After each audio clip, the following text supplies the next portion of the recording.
Este programa lo tienes que ver porque en algún momento de tu vida te va a tocar o cuidar a una persona o bien recibir la atención y ayuda de algún familiar. Por supuesto que nuestra intención no es alarmarte ni hacerte pensar en cosas negativas, sino ayudarte a reflexionar sobre tus creencias con respecto al tema de brindar cuidados a un familiar. Por ejemplo, hay quienes asumen que el rol de cuidador es el de entregarse en cuerpo y alma a la atención. Dejan su vida de lado y hasta de forma abnegada asumen la tragedia que, según ellos, implica una enfermedad o una discapacidad en la familia. Otras personas, por el contrario, buscan soluciones, se informan, encuentran información que les ayude a entender lo que deben de hacer para cuidar no solo a su familiar, sino a ellos mismos. A veces es complicado recuperar la empatía, la motivación y el sentido de brindar cuidados. Sin embargo, no es imposible. En Diálogos en Confianza hablaremos de cómo resignificar la tarea del cuidador. Hola, ¿qué tal? Qué gusto saludarte esta mañana aquí desde el Foro de Diálogos en Confianza. Yo soy Cristina Jáuregui y el día de hoy, como ya viste, vamos a hablar de este tema de resignificar la tarea del cuidador. Yo creo que es un tema que nos puede ayudar a todos porque tarde o temprano nos vamos a ver en una de estas dos situaciones, siendo la persona que está cuidando a alguien o siendo la persona a la que deben de cuidar.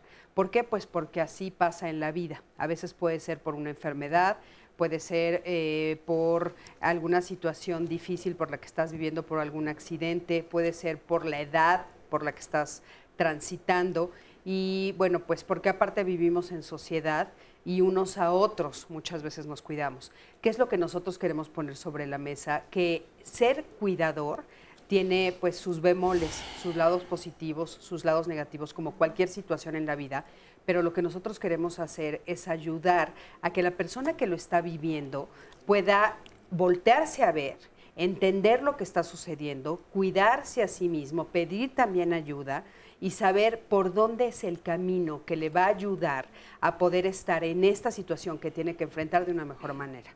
Yo estoy segura que este es un programa que nos va a ayudar a todos a, como dice el título, resignificar la tarea de lo que significa ser un cuidador.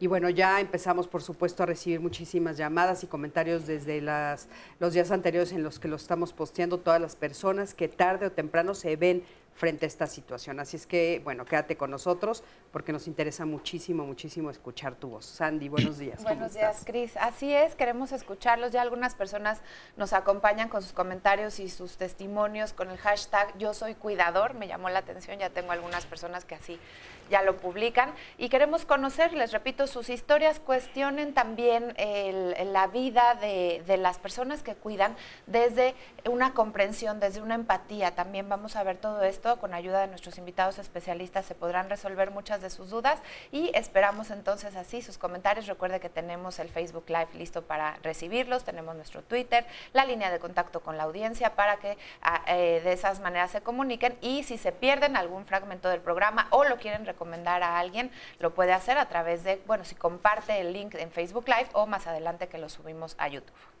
Por supuesto que sí. Bueno, le doy los buenos días a las intérpretes de lenguas de señas mexicana, nuestras queridas compañeras, Elía Vadillo e Istiel Caneda, que siempre están con nosotros. Saludos, chicas. También, por supuesto, le doy los buenos días al público. Gracias por estar aquí. Un poco más adelante estaremos platicando con algunos de ustedes sobre, bueno, la experiencia que han vivido a partir de los años cuidando a algún familiar que haya estado viendo alguna situación particular. Ya nos contarán un poquito más adelante. Y recuerda que aparte, escuchar las historias de voces de otros nos ayuda a darnos cuenta que no estamos solos y que muchos lo están viviendo y escuchar cómo pudieron enfrentarlo o cuáles fueron las dificultades a las que ellos tuvieron que enfrentarse y brincar, nos ayuda muchísimo. Así es que un poquito más adelante estaré con todos ustedes. Y el día de hoy tenemos como invitados a Margarita Garfias Hernández. Ella es coordinadora general de Familias y Retos Extraordinarios AC, es activista por los derechos de las personas con discapacidad múltiple y colaboradora en la Red de Cuidados en México. ¿Cómo estás, Margarita? Pues muy bien y agradeciendo la invitación para visibilizar este trabajo invisible, ¿no? Que sí, todas hacemos, de hecho todas cuidamos, pero a veces hay momentos en que los cuidados se intensifican. Claro. ¿no? Sí. Pero es cierto, vivir en sociedad hace que todas y todos nos cuidemos. Así es. Me llama la atención que dices todas. Todas. Porque sí tiene que ver con un tema de género que también hay que poner sobre la mesa. Así es, tema de género y también este lenguaje incluyente, ¿no? Porque todas somos personas, ¿no? Entonces hay que hablar de personas cuidadoras, Claro. ¿no? Entonces, y aparte la cuestión de género, que sí, por lo regular las mujeres somos las que asumimos los cuidados en todo momento, durante toda la etapa de vida. Sí, toda la etapa de vida. Bienvenida. Qué Gracias. gusto tenerte aquí, Margarita. También está con nosotros la maestra Carmen Saavedra. Ella es directora de Políticas para la Igualdad Sustantiva de la Secretaría de las Mujeres de la Ciudad de México, C Mujeres, Ciudad de México. Hola, ¿qué tal? Buenos días. ¿Cómo estás, Carmen? Muy bien, mucho gusto de estar aquí con todas ustedes. Bienvenida. Oye, nos traes algunas estadísticas. Bueno, datos y que van por este sentido, que la mayor parte de cuando hablamos de cuidado estamos hablando de mujeres, mujeres que se dedican, y vamos a hablar de la doble, triple jornada que tenemos muchas mujeres cuando nos damos esta tarea, pero también nos damos porque hay una imposición cultural y de género, como yo creo que vamos a ir abordando en el programa. Sí, sí, sí, muy impresionante.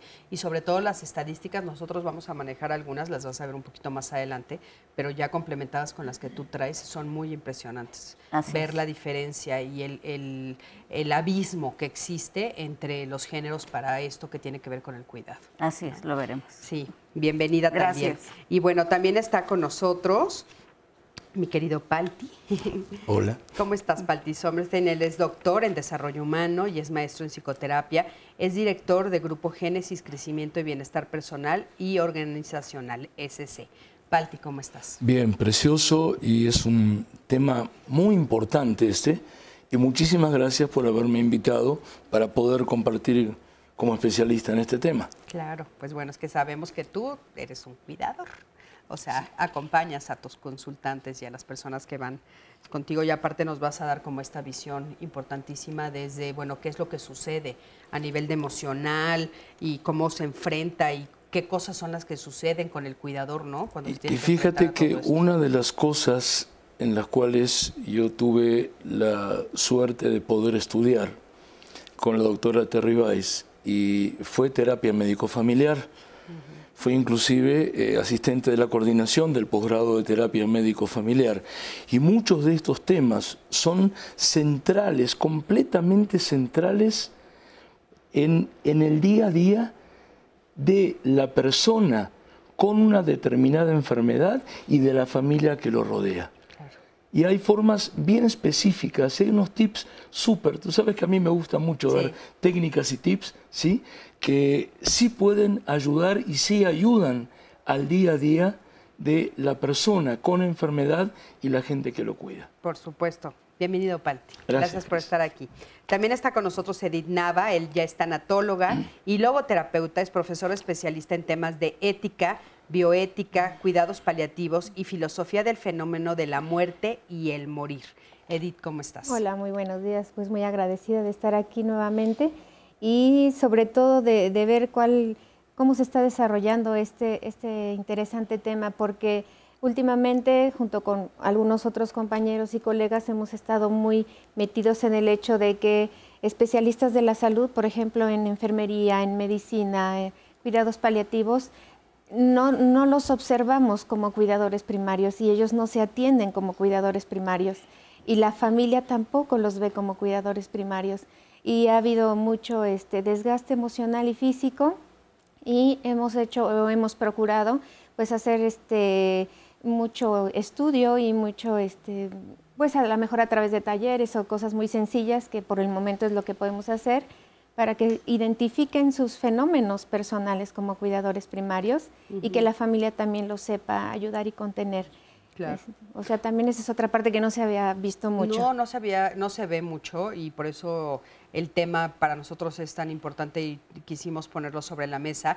Y a mí me gustaría justamente, aprovechando esto que acabas de comentar, el nombre, ¿qué es esto de cuidador primario? Porque para las personas que se dedican a eso, como tú, bueno, pues es un tema que es común escuchar, pero seguramente para muchos de los que nos están viendo es la primera vez que oyen, ¿cómo que cuidador primario? Que hay segundo, tercero, cuarto, ¿no? Pues tiene algo que ver con eso, sí tiene algo que ver con eso. Es la investidura que le damos a una persona. que le damos o que se propone una persona para cuidar y atender a una persona que está en un momento de vulnerabilidad.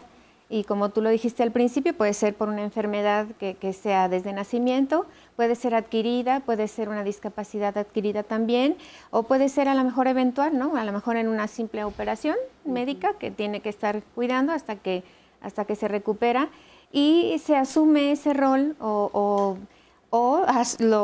provocan que se asuma ese rol en alguna persona en particular para que sea ella como la cabeza de esa persona, la cabeza de ese cuidado.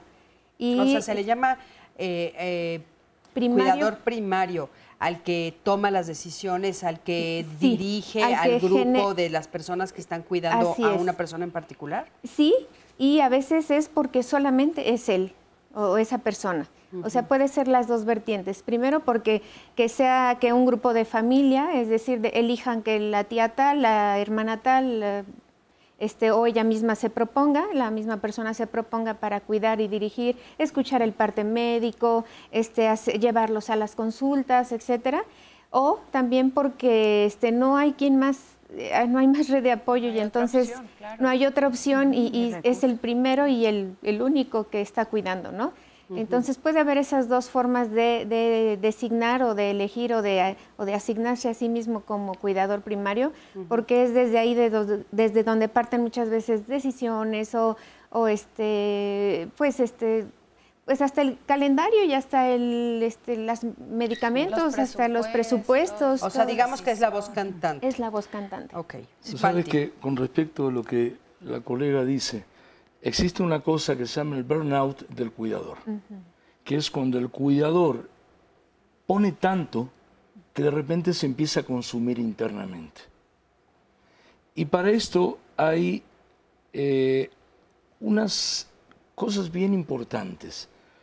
Primero, el hecho de que de repente la tía, la abuela, el niño se enferman y van todos juntos.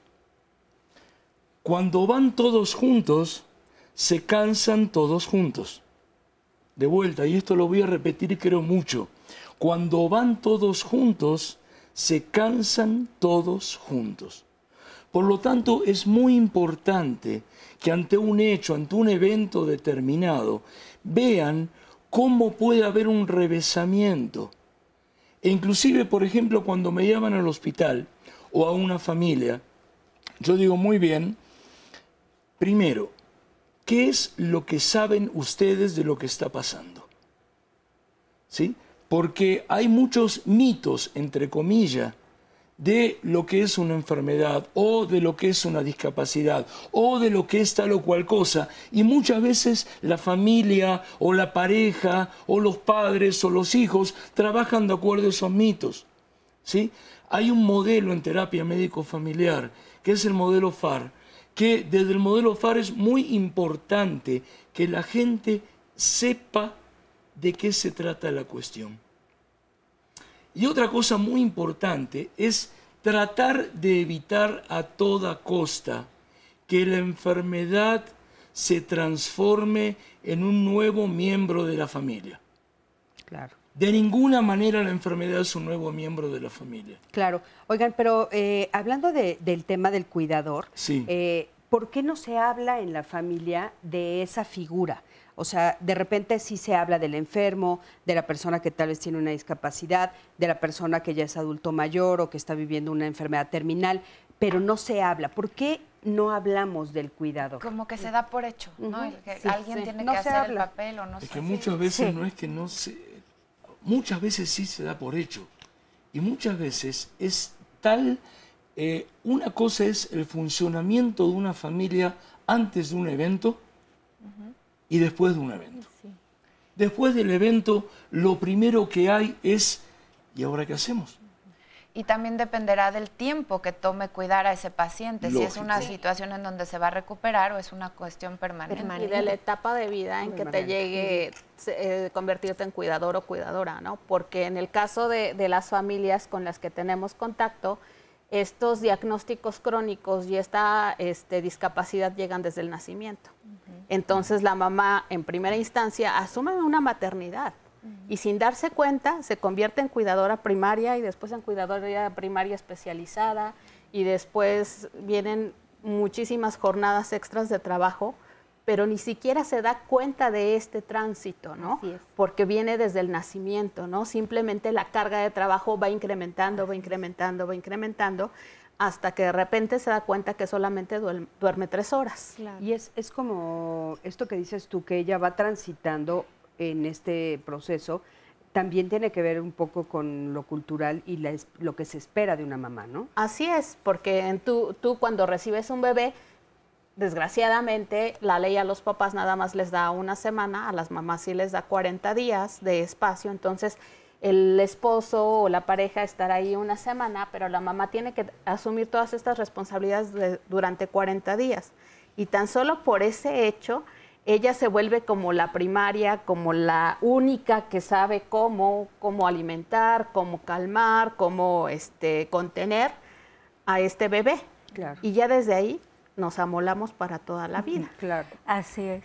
Y yo creo que es esto, desde que nacemos se nos asigna que las mujeres somos las cuidadoras. Entonces, es un tránsito también invisible, porque pasamos a estar al cuidado de la comida, de la limpieza y demás, y ya es como natural porque estamos en la casa donde no se trabaja, donde se invisibiliza todo ese trabajo. No se trabaja. Sí, claro que dicen, no se trabaja, pero más bien no se muchísimo. paga ese trabajo, pues, de las mujeres. Entonces, se pasa a adquirir esas tareas que se ocurren usualmente dentro de la casa, del hogar. Y entonces es donde hablamos de la doble, triple jornada de las mujeres que asumen todos estos cuidados y se van especializando, pues. Pero aquí viene esta cuestión, ¿por qué es tan desgastante? Yo creo que los especialistas nos dirán, porque no se ve, no se valora. Es lo que dicen, solamente se valora cuando no está la mujer, porque ahí sí se ve que se cayó la casa, o si están los niños, quién los lleva a la escuela, quién atiende al enfermo, a la enferma, o sea, todo eso se ve cuando hay la ausencia de quien cuida, pero como no hay valoración y es un trabajo cotidiano, repetitivo, desgastante físicamente, no se platica, no se visualiza. No se Por visualiza. eso es muy importante primero identificar las necesidades. ¿Sí? Sea de un bebé que llega a la casa en forma normal, o sea de alguien que se torció el pie, o sea de alguien de lo que sea. Es muy importante primero, muy bien, ¿y cuáles son las necesidades? Porque si se evita identificar las necesidades, porque tú eres la menor, entonces te tienes que quedar a cuidar a papá y a mamá. ¿Sí? Cuidadito con casarte. ¿Ok? Cuidadito con tener novio, cuidadito con esto. Bueno, ya ahí se está trabajando desde una presuposición, como decía Sandy, lo cual de ninguna manera es válido. Porque Claro, cada uno, como decías tú, como persona, tenemos nuestros derechos y también cuando hay una necesidad de cuidar, muchas veces las necesidades de la propia persona se ven dadas vueltas. Sí, por supuesto, desaparecen. Pero a ver, ustedes acaban de poner el ejemplo de cuando es un bebé y cuando esta personita llega a mi vida y bueno, también se revuelve con todo esto que tiene que ver con que soy la mamá y con el problema de género, ¿no? Pero hay diferentes momentos en la vida, ¿no? En los que también me enfrento a esta situación. Cuando se supone que estamos enfrentando un asunto de shock, porque no es algo que teníamos previsto, como que te anuncian una enfermedad, ¿no?, discapacitante, o te anuncian una enfermedad terminal, o te anuncian, o tienes un accidente y entonces cambia morfológicamente tu cuerpo, ¿no? Es decir, te tienen que amputar un brazo, una pierna, quedas paralítico. El primer impacto es un desorden total ahí no puedes identificar necesidades, es un poco complicado. Ahí, como bien dice el especialista, primero es que todos van y todos se desgastan y todos se angustian y hasta después empieza a haber un poco de organización, ya esa asunción de decir, bueno, mejor tú cuidas tales días, tú vas a llevarlo al médico, tú vas a llevarlo a rehabilitación. Es decir, tiene que haber un proceso porque también interviene aquí un asunto de duelo. Por lo tanto, en ese proceso tiene que ir como un poquito deslizándose esa parte. Sin embargo, aún así, en ese momento de crisis, sigue habiendo esa inclinación a que sean las mujeres las que cuiden, las que organicen, las que lleven, las que agenden, las que vean el presupuesto. Ahora, inclusive con esto que tú dices que, bueno, de repente va toda la familia al principio porque es el shock, etcétera, y después sí se carga la mano a las mujeres. Dentro de la misma dinámica de mujeres y de género, también hay ciertos problemas. A mí me gustaría que me acompañaran a ver el siguiente testimonio, que es su papá se enfermó. Vamos a ver qué es lo que ella nos dice de qué sucede cuando de repente el papá se enferma y entonces cómo lo enfrenta ella y cómo lo enfrenta la familia. Porque aún siendo un grupo de mujeres también hay muchos problemas internos, muchos conflictos. No se sabe delegar. Vamos a ver, adelante. Mi papá enfermó debido a una infección gastrointestinal. Le hicieron una colostomía, seguida de una yeyustomía también, y era operación tras operación. En ese momento decidí cuidar a mi papá con la ayuda de mi mamá, que ella me iba a ayudar a cuidar a mis hijos. Me dediqué mañana, tarde y noche en el hospital donde mi papá fue internado. Era una situación media especial porque teníamos que estar al contacto con él, limpiándolo, moviéndolo. Yo me veía agotada, cansada, con hambre. Y la verdad también estaba descuidando a mi familia, pero pues así lo decidí y no me arrepiento. Ya después se vinieron unas situaciones en las cuales mis hermanos empezaron a estar molestando de las decisiones que yo tomaba. En casa yo pensé que iba a ser diferente la situación, donde todos íbamos a ayudarnos, apoyarnos en su cuidado. Sin embargo, la verdad no. Mi matrimonio pues en ocasiones se veía pues fracturado porque yo no podía estar con mis hijos ni con mi esposo. También me trajo pues problemas con mis propias hermanas porque pues no les gustaba cómo cuidaba yo a mi papá. Me trajo en ocasiones problemas, en ocasiones hasta con mi mamá, porque me decía que cómo era posible que yo no cuidara bien a mi papá. En este momento yo me siento muy tranquila por todo lo que yo le brindé a mi papá, por todo lo que yo lo apoyé, todos esos problemas que pasé a lo mejor con hermanas, con depresiones, cansancios, con hijos, con rechazos, con muchas cosas. Ahorita ya lo veo y digo que valió la pena. Lo más bonito es que antes de fallecer mi papá me dio las gracias por los cuidados y me dijo, hijo, ahora sí ya vas a descansar, tanto tú como yo. Muchísimas gracias por este testimonio. Sandy, adelante. Sí, tengo un testimonio similar porque la veo llorar y con todo este dolor, y justamente acá nos dice Mónica, el cuidador es el más desatendido e ignorado. Mi madre llegó a una crisis tras 9 años de cuidar sola a mi abuela, habiendo más hermanos, y todos opinaban, criticaban, pero no aportaban ni tiempo ni dinero.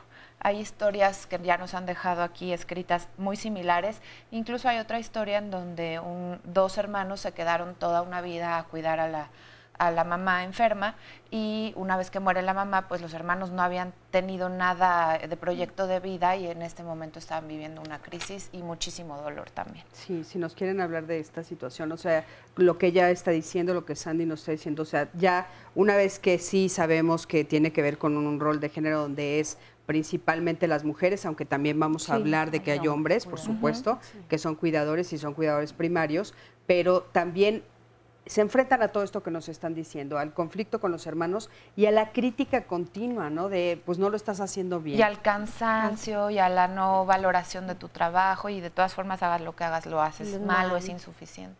Sí. Bueno, es que aquí hay varios aspectos, ¿no? Porque de entrada, una persona de momento se asume como cuidadora o cuidador, ¿no? Levanta la mano, que digo, ese es el principal error. Es cuando debe de surgir la corresponsabilidad, porque lamentablemente en los hospitales nos dicen, no, pues es que ya es una enfermedad terminal y pues no vamos a hacer nada, que se vaya a su casa. Estos diagnósticos son de 2, 3 años. En el caso de cuando tenemos hijos pequeños y tienen algún síndrome epiléptico, nos dan igual 3, 5 años de vida y dicen váyase a su casa, necesita amor, apapacho, lléveselo, etcétera. Y aprenda a vivir con esto. Y aprenda a vivir con esto, ¿no? Entonces tú dices, son 5 años, 3 años, quiero estar con él, quiero disfrutarlo, quiero darle lo mejor. Pero ya las enfermedades terminales no son terminales, se hacen crónicas, ¿no? Y no terminan en esos 2 o 3 años que nos dicen los médicos, ¿no? Claro. En el caso de síndrome de West, de Lennox-Gastaut, que son epilepsias refractarias de la infancia, tenemos jóvenes o ya adultos de 30 a 35 años, ¿no? Y entonces esa mamá que desgraciadamente no pensó en 30 o 35 años y solamente pensaba a 2 años, ya se desgastó totalmente. Hay que decir que, nada más para puntualizar, hay que decir que son síndromes que son completamente discapacitantes y son personas que dependen al 100% de un cuidador, como puede llegar a ser otras enfermedades o en el caso de los adultos mayores también. Porque también hay diferencias ahí. Tocó un punto muy importante. Creo que la visión que se tiene de cuidar a alguien es una visión muy corta, en general, de todos. Yo les digo a mis pacientes, cuando tienen una situación muy parecida, imaginen también el otro panorama, el otro lado de la moneda. Sí vamos a trabajar y vamos a afrontar el hecho de que tu paciente posiblemente muera derivado de esta enfermedad o de esta discapacidad, pero también imagínate el otro panorama. ¿Qué sucedería si esto puede y se logra prolongar? Yo conozco casos de pacientes que tienen cáncer que ya es un cáncer que se volvió crónico, llevan 17 años con el cáncer, no dos años ni un año, o sea, hay una enorme variedad de diferencia entre cómo va a responder el paciente ante una situación discapacitante. Entonces, yo creo que aunque suene innecesario, yo sí les hago, les invito a la reflexión de que también piensen en el otro panorama, de que esto sí se puede prolongar, de que puede sobrevivir y hacerse una enfermedad crónica, no una enfermedad terminal. Sí, que aparte justamente a partir de estos últimos años con los avances médicos tan importantes y que han aumentado la esperanza de vida. Es la esperanza de vida a todas las personas. El tema cambia a todos. A cómo seguir viviendo, viviendo subrayado calidad de vida. Con una situación crónica. Y viviendo toda la familia. Busquemos calidad de vida. A eso vamos. Entonces, bueno, pues eso creo que es muy importante eso que estás poniendo, Palti, porque regresando de este corte al que vamos a ir ahorita es, cómo la familia puede irse amoldando, pero vamos a ver en otros testimonios lo que realmente viven con estas enfermedades crónicas, ¿no? O con estos padecimientos crónicos. Quédate con nosotros.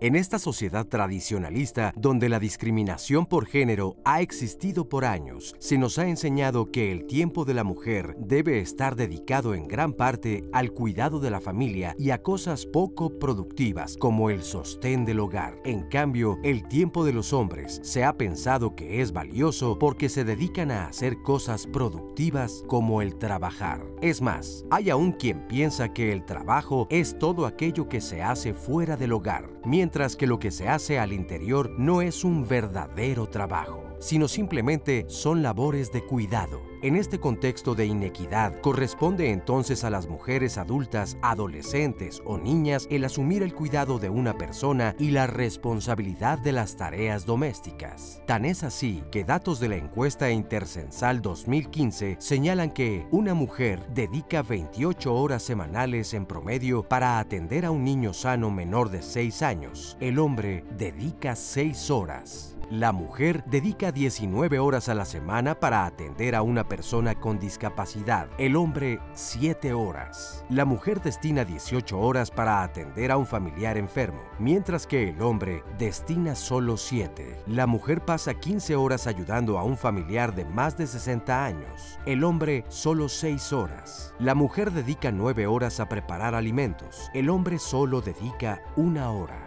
La mujer dedica 7 horas a la semana en limpiar la casa, lavar y planchar, mientras que el hombre destina solo 1 hora. Como podrás observar, es momento de reflexionar para cambiar esta inequidad, ya que todos podemos hacer que el trabajo de casa y los cuidados sean menos desgastantes, ¿no crees? Bueno, pues muy impresionantes estas estadísticas y justo, Carmen, creo que es el momento exacto para que nos cuentes para comentar, las que tú traes. En términos de lo que nosotras llamamos economía del cuidado, ¿por qué? Porque es darle una visión distinta al cuidado, como esto tradicional, lo doméstico, lo que nos toca a las mujeres. ¿Cuánto contribuye nuestro trabajo en todas las labores que se mencionan ahí? Y estamos hablando de un 23% del Producto Interno Bruto, del 23 al 24% del Producto Interno Bruto de México. Wow. Entonces, esa mirada es necesaria. Estamos aportando a la economía de este país con ese trabajo no pagado como tal. pero sin ese trabajo, imagínate, estamos hablando como si fuera un sector de población, un sector más grande de que todos los demás de trabajadores que existen. Entonces, estamos hablando de esto que no se valora, que no se ve, que nos es asignado culturalmente, como ya lo hemos dicho a lo largo de este programa, pero entonces, ¿dónde valoramos? ¿Qué empezamos a hacer? Y yo digo, siempre hay que tener dos vertientes. La particular de la que estamos hablando aquí en lo cotidiano, pero también como políticas de cuidado, como gobierno, como Estado. ¿Qué hacemos para favorecer que no sea solo en el caso de las mujeres? Ya lo decían antes, el tema, por ejemplo, cuando nace un bebé, las mujeres ya se nos asigna como la tarea de los muchos días porque somos las que amamantamos, las que supuestamente, naturalmente tenemos todo el instinto de cuidado. Pero también los varones lo pueden desarrollar y en términos de eso en otros países ya lo vemos, de que se generan políticas donde a los hombres se les da más tiempo para que también aprendan. Todos, hombres y mujeres, podemos aprender el cuidado, el cambiar un pañal, el dar el biberón, sí, a mí me encantaba cambiar pañales, se me puede encantaba aprender, son aprendizajes que podemos. A veces cuando vestía ponía el saco abrochado al revés. Hay hombres incluso que lo piden y que, están pidiendo el poderse quedar más días con su hijo y no son nuestros derechos como hombre. Sí. Que aparte lo que es importante es justo esto que dices, Palti, de que ya los están pidiendo como derechos, pero sobre todo ya los están visualizando, porque la idea en general era, no me toca. Sí. Y entonces ahora es mi derecho. Que la cuestión es cambiar ese paradigma, modificar ese paradigma, esas formas de hacer las cosas. De ninguna manera significa el romperlo y dejarlo y todo lo entonces, ¿dónde está el macho, el varón? Es una modificación. Y fíjate que en el modelo FAR tienes una reacción ante una situación determinada. Con respecto a lo que dijo la señora, ¿sí? Que sí estoy bien, pero lloraba. Este me decía esto, el otro me decía, perfecto. Hay una reacción. Ante esa reacción, primero se tiene que ajustar. Y después de ajustar, se aplica.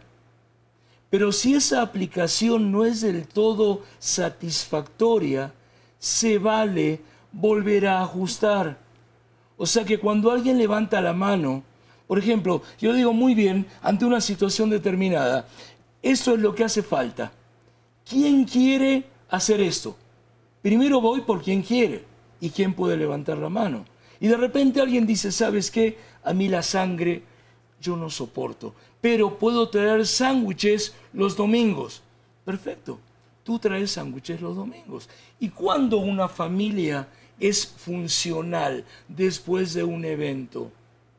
Una familia es funcional después de un evento cuando la idea es que Pepito o Pepita esté bien. Y entonces, por ejemplo, hay veces que el cuidador se le tira toda la carga y todo el poder también. Entonces de repente dice, no, déjenme que el único que sabe hacer esto soy yo. O la única que sabe hacer esto soy yo. Pero mira que es a las 3 de la mañana y por toda la vida, no importa. O se pone la capa de Superman, olvidándose que la capa de Superman también se arruga y se mancha. Claro. Y se cansa. Claro que la función del cuidador en el modelo Fairo trae mucha cuestión de poder y trae mucha cuestión también de decir muy bien, ¿y cómo son las relaciones? ¿Sí? La relación. ¿Y dónde está la enfermedad en esto? Porque fíjate que el lugar de la enfermedad es fundamental. Alguien puede decir, muy bien, ¿cómo lo definimos? Tú, yo y la enfermedad. O la enfermedad, tú y yo. ¿Sí? O tú, la enfermedad y yo. Y a veces yo hago jugar a las familias de ahí. ¿Dónde pone la enfermedad? Ah, no. Primero, tú. ¿Y quién es tú? ¿Y dónde estás tú? Como que muchas veces lo que hace el cuidador, hasta con tal de tener un determinado poder, es desaparecer de la historia. Oye, pero para que eso suceda, para que esta dualidad y este juego, digamos, que acabas de narrarnos, suceda, no tanto el de regulación, antes de regular. La triangulación, dije. La triangulación. Sí. O sea, también el enfermo toma una actitud. Claro. También el enfermo muchas veces se para en la victimez. También el enfermo pone por enfrente la enfermedad. También el enfermo se asume con la enfermedad. Claro, entonces es esa dualidad que hay que visualizar para romperla. Sí, adelante. Me voy a tomar el atrevimiento de poner mi ejemplo muy rápido. Resultó un problema de salud mío derivado de un tumor cerebral. Y hace 4 años me identifican una discapacidad que va a ser, pues se va a ir haciendo cada vez más fuerte. El asunto aquí fue que solo estamos 2 hijas mías y mi esposo. Mi esposo no es padre de mis hijas. Entonces, desde ahí el conflicto, no es un conflicto, pero desde lo cultural, desde lo social, tener que hacer un equipo, pero en ese equipo también cuenta el enfermo. Es decir, abrazar la enfermedad también tiene que ver con conocer qué va a pasar, qué vamos a hacer, cómo vamos a... Es bueno futurizar un poquito, porque en el caso mío, yo estoy consciente de que las cosas pueden ir en decremento en X cantidad de tiempo. Pero ¿qué sucediera si mi cuidador primario, que es mi esposo, que además él dijo... yo quiero asumir este papel y ustedes, hijas de mi esposa, pues también pueden contribuir en la manera que puedan. Yo también tuve que pensar hasta dónde mi discapacidad me permite seguir siendo y seguir haciendo, porque ¿qué tal si muere primero mi esposo?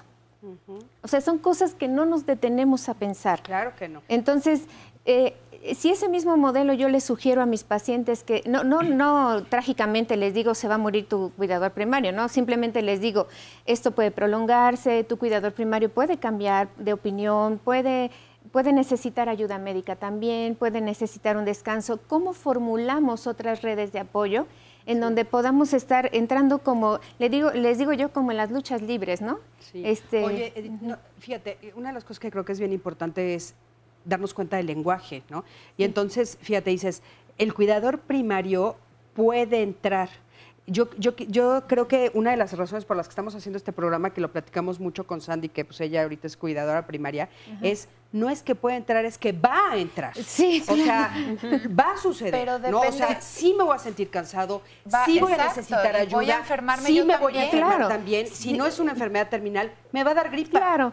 Un día me va a dar calentura. Un día me va a doler el estómago. Me va a dar cargar. Sí, o sea, sí va a suceder. No es si pero pasa. Tiene que ver, ¿sabes qué, Cris? Con mucho, y gracias, Edith, por lo que nos compartes, por la planeación que puedes llegar a tener. Que fue difícil, y la comunicación que puedes llegar a tener como familia.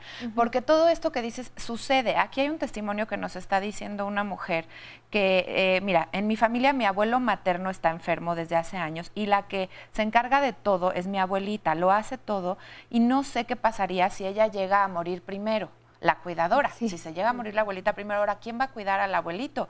Eso lo tiene que ir planeando la familia. Claro. Hay otro tema que también es bien importante, ¿desde dónde cuidamos? Desde el amor, desde la culpa, desde el enojo, y esto tiene que ver con otros testimonios como el de Sergio, que nos dice que creo que mucho está en el karma del que cuida y sufre, y dice, yo estoy viendo que seguro hay gente que está pagando su karma. Si hay tanto sufrimiento, pues no lo están haciendo por amor, sino como una tortura.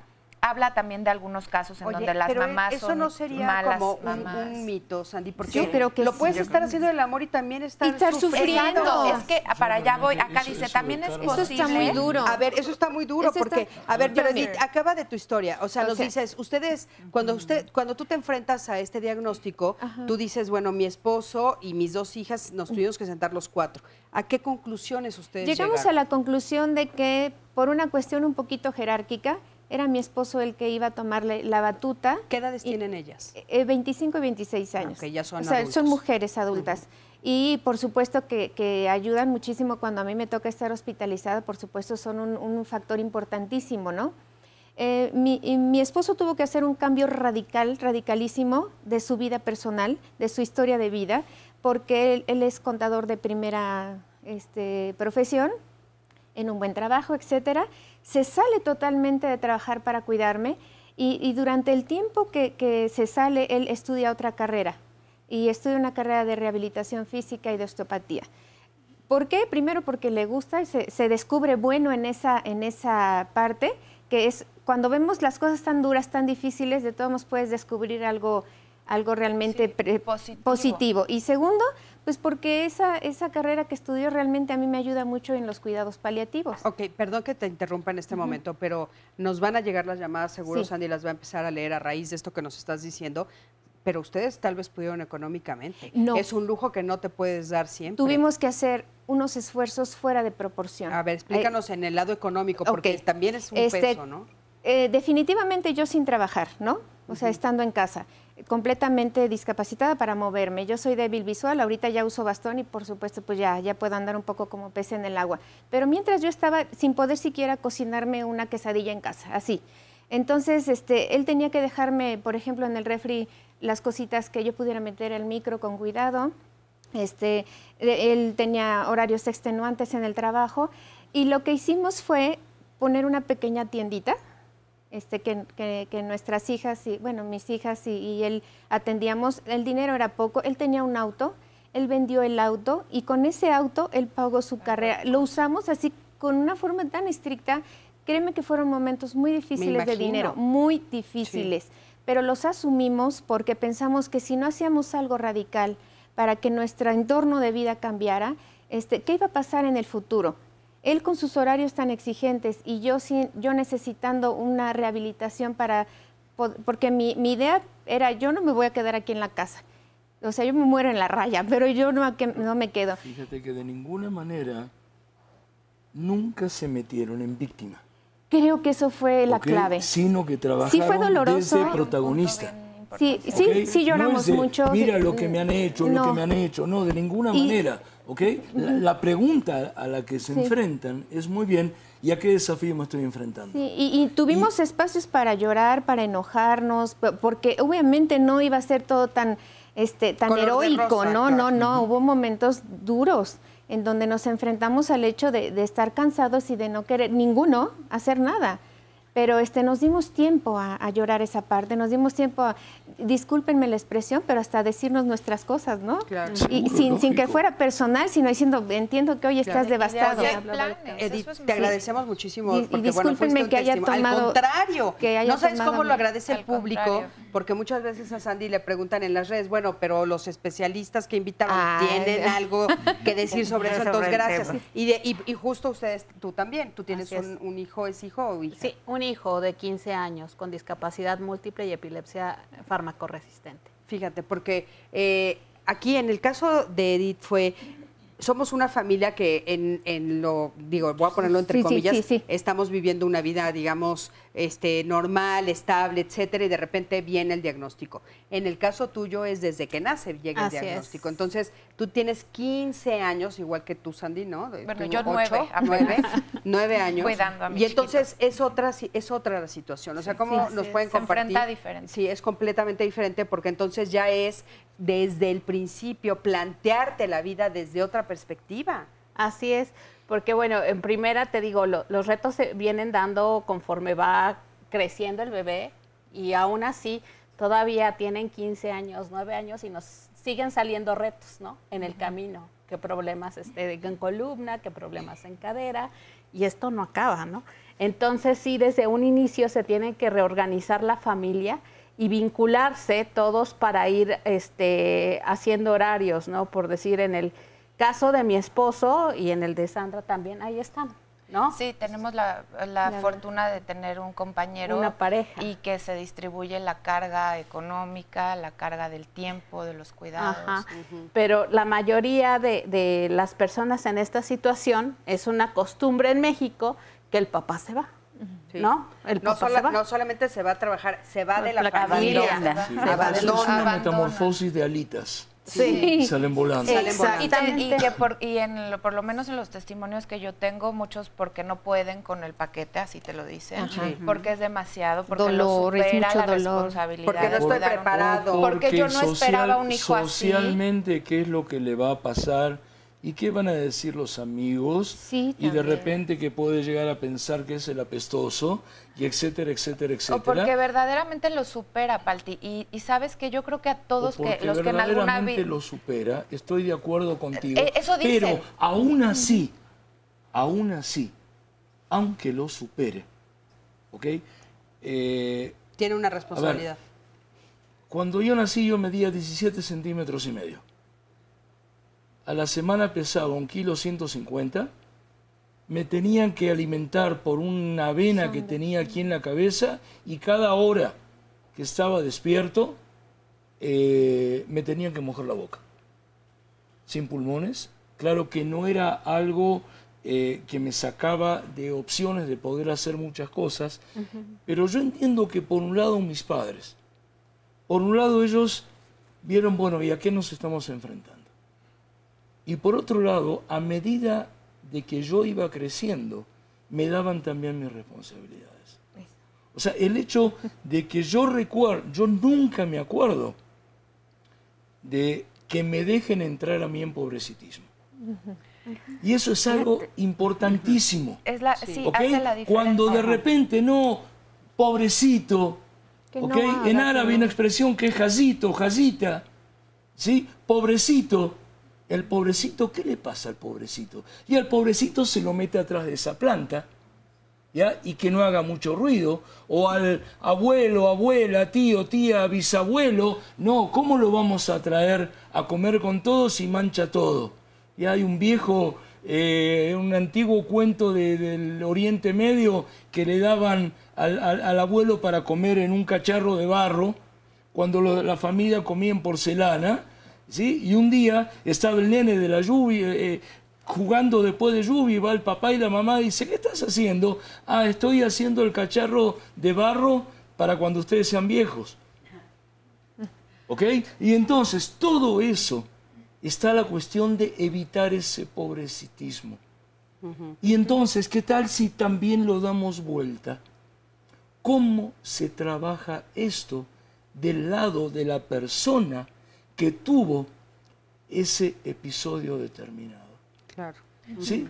Y del lado de la persona, en terapia médico-familiar se trabajan dos cuestiones.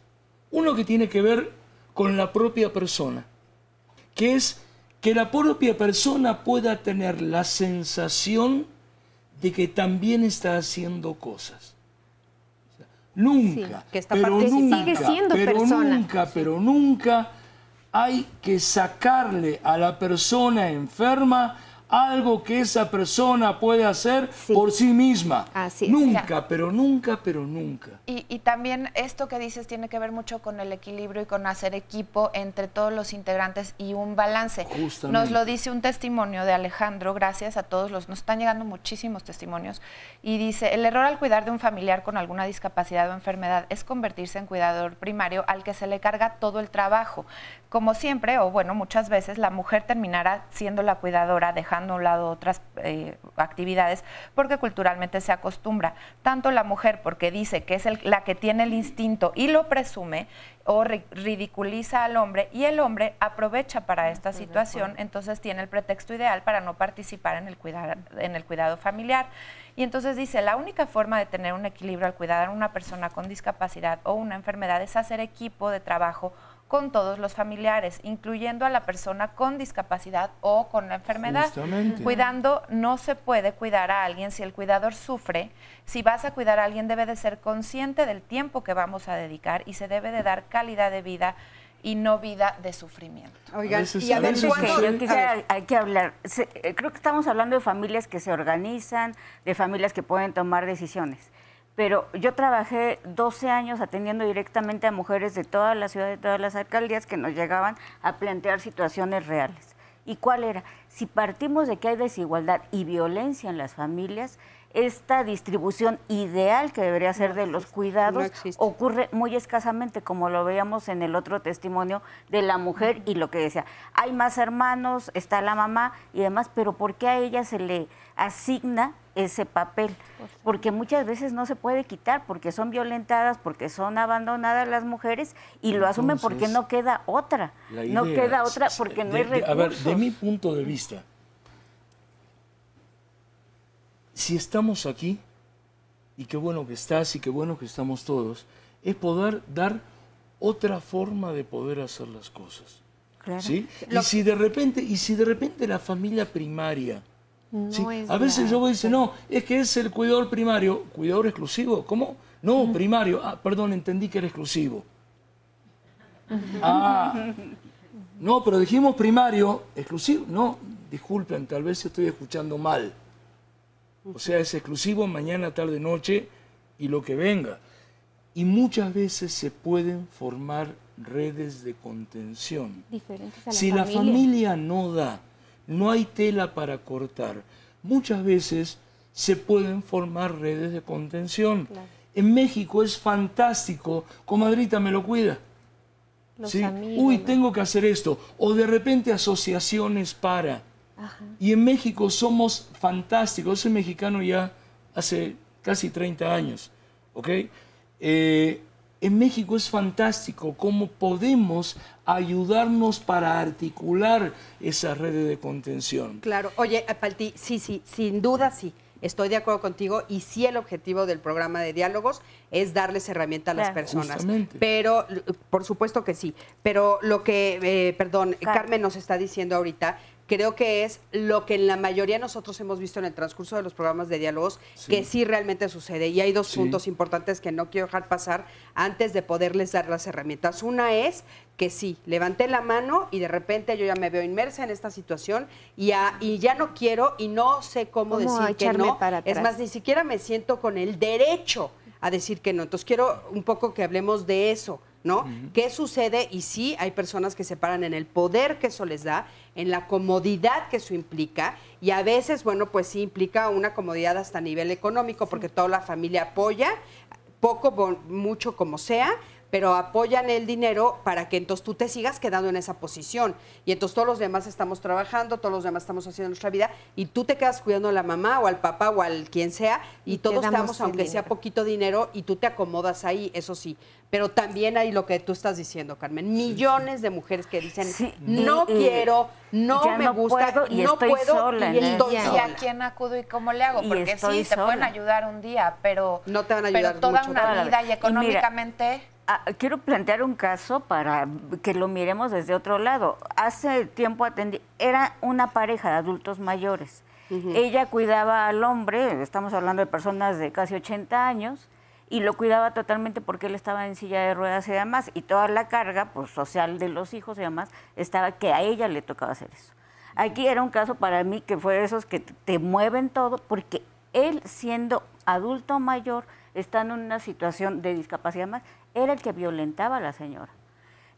O sea, por la enfermedad, lo que queramos sea más, y por la violencia estructural en la que vivimos, correteaba a la señora en la silla de ruedas, le metía el bastón, la violentaba. Nadie le creía a la señora porque decían que ella estaba inventando eso para zafarse del cuidado. Claro. Los hijos decían, es que eso no puede estar ocurriendo. Sí, y la señora estaba en un callejón sin salida porque él le decía, tú no me puedes acusar porque soy adulto mayor y porque estoy en una situación de discapacidad. Y claro, y nadie te va a creer. Oigan, salimos a la calle a preguntar, ¿en qué circunstancias podemos negarnos a cuidar de un familiar enfermo? O sea, ¿se tiene o no se tiene derecho? A ver, vamos a ver qué nos dijeron. Mi punto de vista, sería ninguna circunstancia, independientemente si es familiar, de sangre o político, es un ser humano y tenemos que ver por el bien de los demás. Pues lo tienes que cuidar a ciencia cierta porque es tu familia, ¿no? Y ahora sí que es un ser querido. Y pues yo soy de la idea que pues tienes que estar ahí, o sea, no te puedes negar a cuidarlo, ¿no? Pues no habría ninguna circunstancia porque de todas maneras es un familiar y pues tiene que haber una solidaridad entre la familia. Cuando se escapa de nuestras posibilidades en tiempo y dinero, creo que ya ahí ya no podemos pues hacer mucho. Pero en cuanto a disposición, creo que un familiar requiere toda la disposición en ese aspecto. Ninguna, porque es tu familiar. Creo que ninguna porque pues es nuestra familia y pues debemos de ayudarlos. Ninguna, porque pues es parte de mi familia. Pues podría ser por trabajo. Podría ser varias cuestiones, pero la principal sería por cuestiones económicas. Las circunstancias más comunes son la falta de tiempo o incluso el desconocimiento del familiar, ya sea un pariente lejano o alguien que no es tan cercano al núcleo. Fíjense, yo creo que esta es una pregunta que causa mucha polémica porque las respuestas en general van en el sentido de si es un familiar no nos podemos negar, pero ¿saben qué? Si hay cosas por las que nos podemos negar, tal vez no de manera legal, pero ética sí. Ahorita regresamos.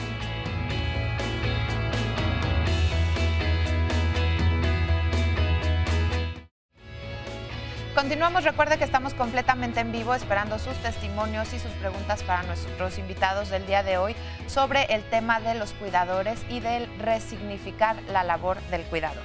Vamos ahora a la sección de todos los martes en donde les pedimos especial apoyo y ayuda por si identifican a alguna de las personas que mostramos en pantalla para que ellos que están desaparecidos puedan reunirse nuevamente con sus familias. La primera imagen es la de Tamara Guadalupe Ibarra Orrostieta. Ella se extravió en la unidad habitacional Los Héroes Chalco, en el municipio de Chalco, en el Estado de México. Esto el 26 de febrero de este año 2019. Le repito su nombre, Tamara Guadalupe Ibarra.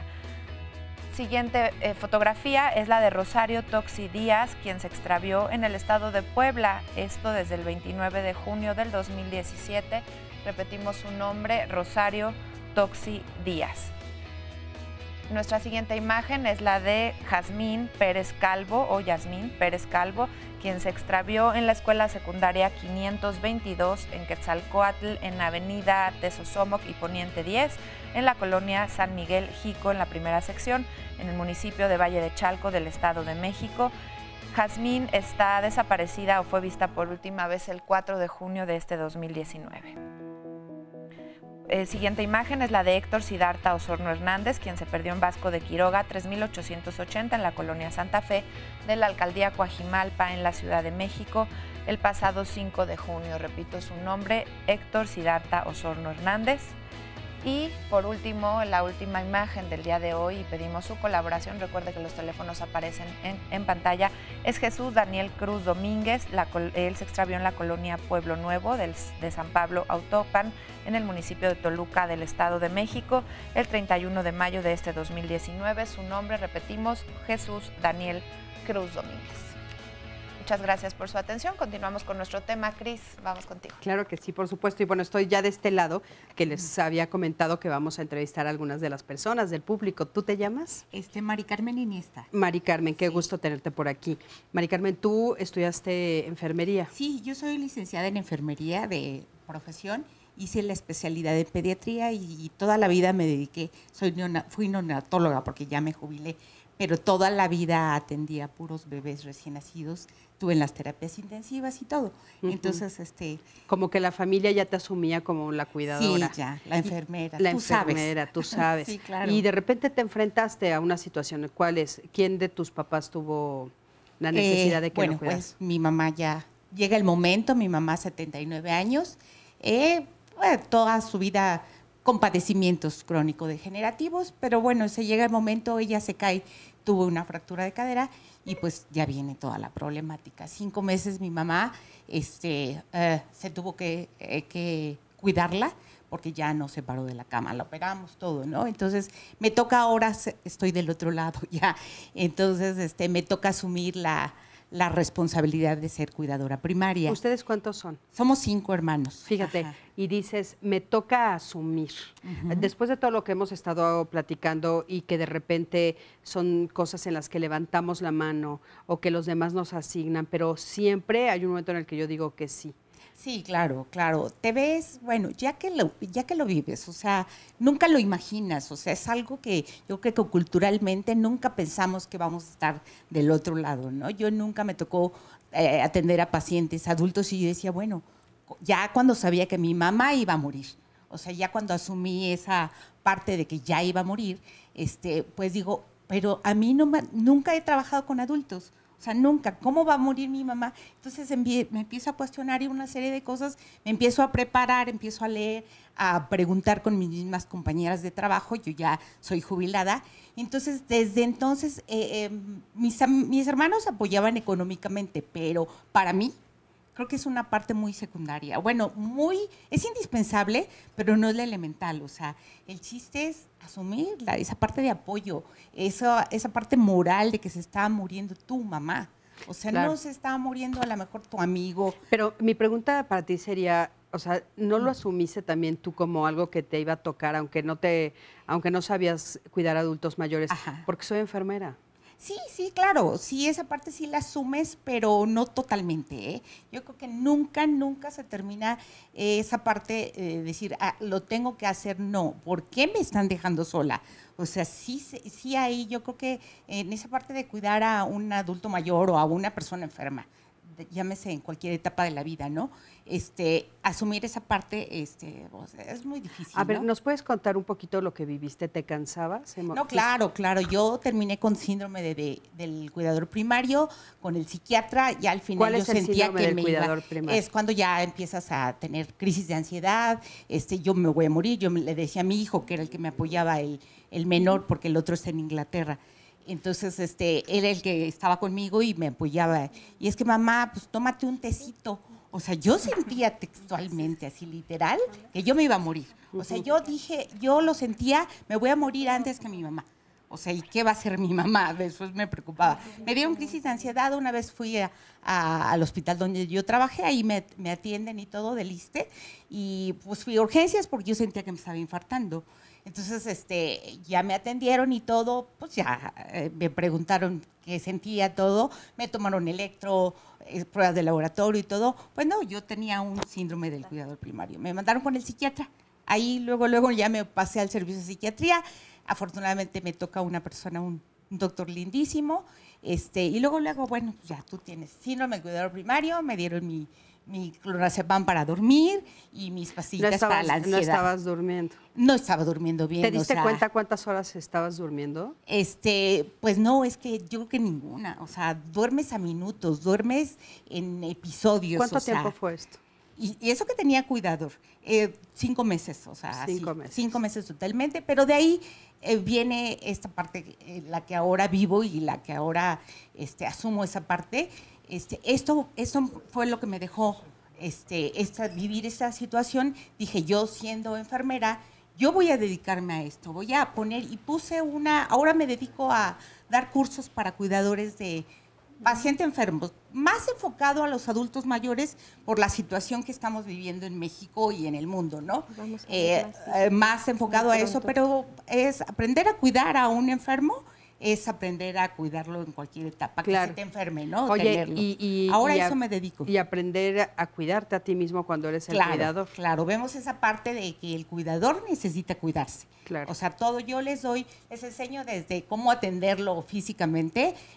Claro, ya con la preparación que yo tengo, me enfoco ya a la manera de la ciencia, del cuidado. O sea, claro, yo ya doy un poquito más y le meto tanatología, vemos esa parte del cuidador, ya es un poquito más. Un poquito más adelante te pediremos tus datos por si alguna persona nos lo pide. Muchísimas gracias. Oigan, y de este lado tengo...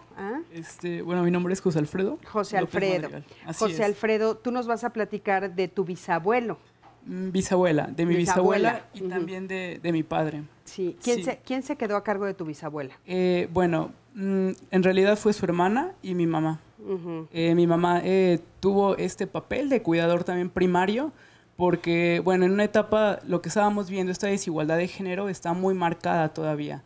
En esas sociedades contemporáneas todavía el rol que asume la mujer como cuidar en este caso a los bisabuelos, a los abuelos, todavía se está asumiendo. Mi mamá lo asumió también en un tiempo, comentaba también que es un desgaste tanto físico, emocional y también, mi mamá siendo mujer también con este rol, también volvió a pasar lo mismo porque estábamos hablando igual de las personas que tienen algún accidente, alguna enfermedad. Mi papá sufrió un accidente a causa de un asalto, quedó con una discapacidad. Entonces, igual es ese desgaste de tener una familia, de estar al pendiente, de asumir estos cuidados, es bastante difícil. Tú dices el desgaste que mi mamá vivió.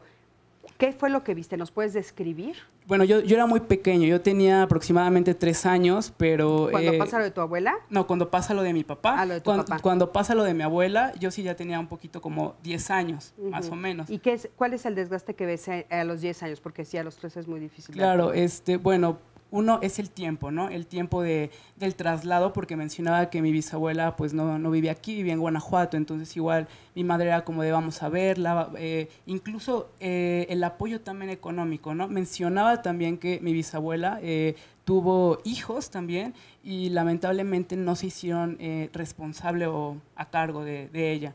Entonces, tanto su hermana como mi mamá pues estuvieron ahí al pie del cañón.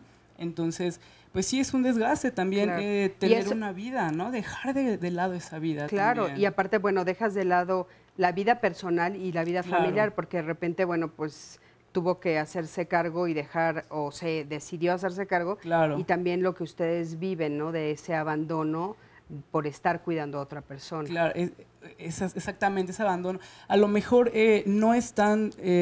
sí tuvimos a lo mejor esa atención, ¿no? Como hijos, como hermanos sí la tuvimos, pero pues sí se notaba, ¿no? Sí se notaba la ausencia también, como mencionaba ahorita, o sea, la recuperación que también tuvo mi papá a causa de este asalto, igual el desgaste de mi mamá de que iba al hospital, de que tenía que cuidar a los hijos, de que incluso tenía que mantenernos también, porque mi papá era el que se hacía cargo y hay un parteaguas ahí, ¿no? Claro. Entonces, sí es una situación difícil. Yo considero que como sociedad nos compete a todos saber de estos temas, saber qué decisiones tomar, como familia también, esta organización, esta comunicación. Para apoyar a todos, claro sí. que sí. Oigan, vamos a ver el siguiente testimonio. Es un testimonio de toda una persona de la familia que nos va a platicar cómo están viviendo que uno de los miembros tiene Alzheimer. A ver qué nos dice. Mi mamá la diagnosticaron con Alzheimer hace aproximadamente 10, 11 meses y ha sido de progresión bastante rápida, y esto pues nos ha cobrado mucho a la familia porque somos 4 hijos y te das cuenta de que pues no todos estamos al pie del cañón como supondrías que deberíamos de estar todos. En nuestro caso, de los 4 somos sobre todo 2. Otro de mis hermanos yo creo que no puede con la situación, digo, cada quien tenemos diferentes mecanismos de acoplarse, pero pues aquí no nos importan los mecanismos de cada quien. Cuando todos estamos en el mismo barco da muchísimo coraje. Entonces, no solo es la dificultad de lidiar con la enfermedad mental, en este caso de mi mamá, sino la situación familiar, porque evidentemente los que estamos ahí al pie del cañón, pues nos enojamos con los otros y los otros dicen que están muy ocupados o hay 500 excusas que yo siento que es un poco dificultad de cada quien de lidiar con la situación. Entonces, díganle, dice mi hermana, es que es cobardía, probablemente no se quitemos del adjetivo, pero sí causa mucho problema entre los hermanos. Por otro lado, es súper desgastante ver a alguien que quieres que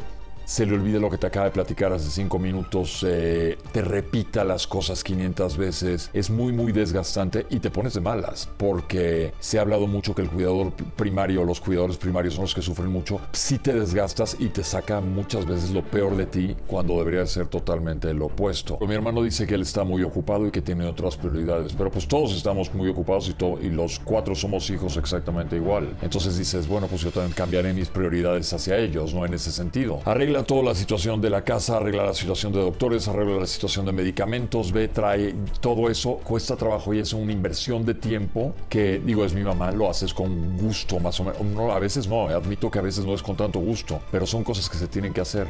Y cuando se podría diluir ese trabajo en 4, lo acaban haciendo 2, pues no es... Yo digo que no es justo, pero es lo que hay. En la parte económica sí estamos echando la mano todos, nos ajustamos a lo que puede dar más o menos uno o el otro, pero ahí sí hemos dicho, pues tampoco se vale, ¿no? Digo, claro que espero que no lleguemos a la situación que alguien diga, pues yo no doy nada, ¿y cómo lo obligas? Que eso es difícil. Pero entonces son muchísimos factores que entran en juego, más allá del problema de salud. Yo creo que es el problema familiar y social y económico que tiene mucho impacto. Somos 4 hermanos y tenemos una mamá. Mi papá no está, mi papá se murió y mi mamá tiene Alzheimer, que va progresando muy rápidamente. Bueno, pues esto nos hace regresar un poquito a este tema que nos habíamos preguntado, si se puede hacer algo de manera legal, porque aquí nos está poniendo el testimonio, bueno, somos 4 hermanos, los 4 están apoyando económicamente, pero bueno, solo 2 están haciendo cargo. Entonces, nos ibas a comentar, nada más, Carmen. Espérame tantito, Cris, para no interrumpir, y es sumando a testimonios similares, que el problema, como decía este testimonio, es familiar y social. Y fíjense lo que nos dice aquí Ángeles. Después de haber perdido a 3 miembros de mi familia, mi hermana y yo aprendimos que debíamos contratar a un cuidador para nuestra mamá de 89 años. Pero la gente nos critica y le dicen a mi mamá, pues, ¿qué no tienes hijas? Sí, caray. Fíjate. Sí. Aquí también esa es otra. El peso de la de condena vuelta, social. es modificar el paradigma, permitirse por la calidad de vida. Y aparte de lo que dijo la señora, sí, por favor. No, pero Sí. también hay otro que dice, te entiendo, le contesta, un día a mí me dio un ataque de pánico, sentí que no podía respirar, que el corazón me latía y ese día el estrés me rebasó. ¿Crees que alguien me ayudó? No. Me salí y me estaban hablando para ver a qué hora regresaba porque no había comida hecha y yo tenía que llevar a mi hija a la terapia. Así es como se cuida un cuidador. Eso es el burnout del cuidador. Sí. Eso es cuando el cuidador internamente se consume, se quema. Pero fíjate que con todos los testimonios está la cuestión de decir, muy bien, ¿se vale que el cuidador se cuide? La respuesta es sí. Desde el hecho que una vez a una familia le dije, muy bien, ¿cuándo le dan 15 días de vacaciones a tu hermana y a la familia? ¿Cómo crees? ¿Quién va a cuidar a X? Pues precisa vacaciones. Claro. ¿Sí? Y aparte de eso, está el hecho de que muchas veces es bueno poder consultar a un profesional antes del ataque de pánico. Como tener ese sostén, o inclusive alguien que diga, a ver, ¿sabes qué, doctor? Ven, ¿qué harías tú en nuestro lugar? ¿Qué harías tú en la familia? ¿Sí? Y poder juntar a toda la familia, que es importantísimo el juntar a la familia. Ah, pero alguien de afuera no nos hace falta, nosotros somos todo lo que tú quieras. Tú que trabajas, yo hago esto. Tú que trabajas, yo. Y tú que trabajas, yo trabajo en ayudar a las personas. Entonces, muchas veces, cada tanto una reunión de la familia o de tal o cual persona con un profesional es muy, pero muy, pero muy importante. Importantísimo. Y aparte, el hecho, si ya se sabe qué es lo que va a pasar, ya se sabe los ataques de pánico, ya se sabe los ataques de ansiedad. Una vez trabajé con una persona que dice, imagínate, se me mueren mis manos, ¿qué me van a decir mis hermanos? Se me murió a mí. A mí se me murió, ¿qué me van a decir? Y llorando. Y todo eso, claro que sí, tiene forma de soporte y de ayuda a la propia persona. Sí, porque a veces, inclusive cuando se trata de esto, también insisto en que son las mujeres la mayoría, de repente llegan todos los hermanos a visitar a la mamá y están esperando que haya esta comida. Sí. Pero que si no Claro. hiciste nada toda la mañana, ¿Y estás dónde aquí está la sentada, botanera? ¿dónde está la comida? Sí. O sea, estoy cuidando a mi mamá. No, bueno, sí, pero a ver, estamos Sí. manteniéndote entre O todos. tienes otros hijos también. Sí, O sea, a lo tienes mejor otros el chicos. aprendizaje. A ver, por favor. Sí, es que aquí hay otra situación muy importante, ¿no? Porque sabemos que el cuidado siempre va a acompañar la vida, en todas sus etapas, siempre. Y muchas veces como mamás nos negamos a enseñar los cuidados a los hijos. Decimos, tú estudias, no te preocupes, ni levantes tu plato. Yo lo levanto, ahorita rapidito. No laves los trastes, yo los levanto. Ay, no, ¿cómo te voy a enseñar a cocinar si para eso estudias? Porque vas a ser licenciada, ingeniera, no sé, ¿no? Y desde ahí les estamos negando la oportunidad de aprender a cuidar. Claro, que es tan importante. Que es como bien dices, importante, cuidarse. tanto el autocuidado, porque no queremos hijas que busquen a alguien que las beque, sino a una pareja para compartir la vida, y no queremos hijos que busquen a mujeres para que hagan el trabajo ¿De doméstico. Queremos que sean autosuficientes. Y desde esa autosuficiencia y esa corresponsabilidad del trabajo doméstico y de cuidados en el hogar, vamos a estar fijando los pilares para que en un futuro ellos sean capaces de cuidar tanto a sus hijos como a sus padres. Y cuidarse de ellos repente- mismos. Y ¿no? cuidarse ellos mismos. Ahora, Y si hace falta ir a algún lugar que enseñen, ¿sí? Hasta cómo cambiar un pañal de un adulto, Sí. o cómo limpiar cuando el adulto se hace encima, ¿ok? Libre de decir, ay, no, eso, ¿sí? Porque muchas veces hay muchas cosas que por el hecho de decir, yo prefiero quedarme afuera, se dice yo prefiero quedarme afuera, porque no se enseña ni siquiera cómo se hace para poder dar que tomen una píldora. Claro. Porque muchas de esas cosas nadie nació sabiendo.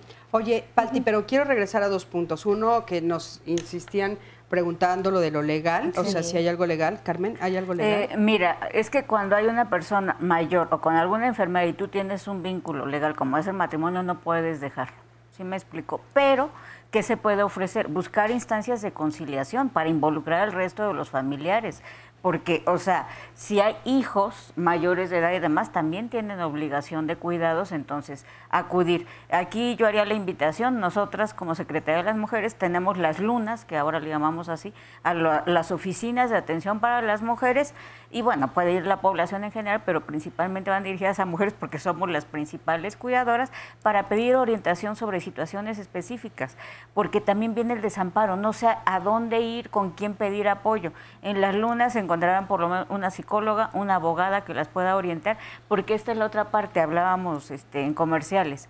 ¿A dónde acude una mujer que no tiene recursos para orientarse o pedir el apoyo psicológico o demás cuando no sabe a dónde acudir o no tiene el recurso económico? ¿A dónde le dirías? Entonces, que vaya a las lunas, te digo, hay grupos de apoyo, que esto considero fundamental, grupos para hablar con otras mujeres, que muchas veces te das cuenta que tu problema no es individual, es el problema de una sociedad, de las mujeres. Entonces, al hablar puedes encontrar algunas alternativas, el apoyo y demás. Claro. Y aparte el apoyo de especialistas que tenemos en esta. Y la otra cosa es... Sí se vale decir, oye, que alguien se quede con esta persona porque yo me tengo que ir al grupo de apoyo. Claro, por supuesto. Se vale perfectamente. Y también no lo han respondido, pero se vale decir no. Y te voy a decir... No lo voy a hacer, no lo voy a cuidar, no.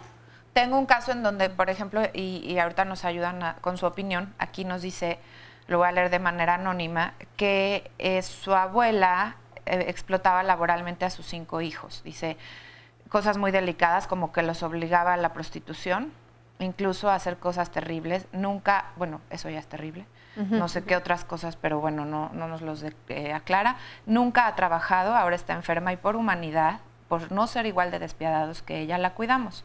A veces, y la cuidamos en buenas condiciones, pero nos resulta muy desgastante y traumante. Hay veces que no nos dan ganas ni de darle un vaso de agua. Y pues está enferma, pero no sabemos qué hacer. Dice que están pensando si pueden acudir a una institución, recurrir a una institución, porque pues ella originó estas condiciones incluso también económicas que son muy malas y complicadas. Es que fíjate, eso es parte, qué bueno que lo estás poniendo, Sandy, porque creo que nos estamos quedando cortos en no ver la historia atrás, porque el que dice no quiero cuidar, también hay una historia atrás, y a veces hay una historia que tiene que ver con eso tan grave, abuso, o simplemente con que pues a mí no me pelaste nunca, no hice vínculos contigo porque tu consentido fue el otro, ahora que te cuide el otro, ¿no? Sí. ¿Qué tan válido es esto, Edith, por favor? Mira, yo creo que es muy válido por 2 cosas. La primera es que por una cuestión de conciencia y de ética, ¿por qué voy a estar cuidando a alguien que no tengo la sensación de vinculación ni de cariño o de amor? Posiblemente yo lo pueda lastimar, pueda omitir cosas en el cuidado, y entonces tampoco estoy haciendo una buena labor. O sea, mi resentimiento puede actuar. Puede actuar en ese momento. En segundo lugar, es por el simple y sencillo hecho de que quizás yo pueda intervenir humanitariamente, pero desde otros aspectos. Te voy a contar 2 historias muy rápidas. La primera, la hija menor de 10 hermanos pide ayuda para cuidar al papá, que ya es muy anciano, y ve la negativa de los primeros 3 hermanos, los más grandes, pero de una reacia negativa a cuidar y incluso a decir, a ese hombre yo no lo voy a ver. Ella se siente muy angustiada por aquello y descubriendo un poco las historias de vida de ella y de los hermanos mayores son muy distintas. O sea, lo que le tocó a ella es ser la nena, la princesa, toda dulzura con el papá. Por lo tanto, su sentimiento es otro. Y le dije, bueno, no apeles al cuidado para tu padre, apela al cuidado para ti. Y dije, habla así con tus hermanos. No los obligues a tener esa sensación de cariño, ni de responsabilidad, ni de cuidado con tu padre. ¿Pero te quieren a ti? ¿Tú has visto que te quieren? Sí. Y le digo, entonces apela al cuidado para ti. Y te aseguro que ellos van a ver en qué te procuran a ti. Entonces, eso funcionó. se solidarizaron con ella, la ayudaron desde otras aristas, ella se sintió más aliviada, pero sí tuvo que respetar la historia de vida de los hermanos mayores, aunque fuera el mismo papá. Claro. Y la segunda que nos ibas a decir. Y la segunda es el hecho de que una adulta con su padre con adicciones todavía vigentes, un señor de 80 y tantos años, adicciones al juego, al sexo, al alcohol. Fue muy duro para ella tener que cuidarlo porque estaba en una etapa terminal de cirrosis hepática y tuvo que dejarlo en un asilo. Y digo tuvo que dejarlo, pero no como abandonarlo, sino ella lo que hizo fue pensar que solo estaba cambiando de domicilio con gente que iba a estar preparada para cuidarlo y ella no dejó de estar yendo a visitarlo a su nueva casa para poder darle lo único que podía darle ella era esa contención de cariño. Otros cuidados ella no tenía ni el tiempo ni la capacidad, pero entonces no lo abandonó. Obviamente hubo críticas muy fuertes de por qué lo dejaste ahí. Claro, pero sin embargo, es bien fácil a la distancia Sin criticar. embargo, ella se envalentonó y dijo, esto es calidad de vida para los dos, con la pena. O sea, yo quería preguntar en el otro sentido, cuando tú eres mamá y papá de un menor con una condición, enfermedad, una condición de vida discapacitante, ¿tienes una responsabilidad legal hacia con él? Sí. O sea, no puedes dejar de dar pensión, por ejemplo, irte porque pues estás muy deprimido. Claro, pero ahorita ojalá alguien nos lo responda, Sandy, pero definitivamente tiene que ver con económico, ¿no? Porque lo emocional no hay manera. No hay manera. Vamos a escuchar el siguiente sondeo. ¿Sabes si legalmente te puedes negar a cuidar a un familiar?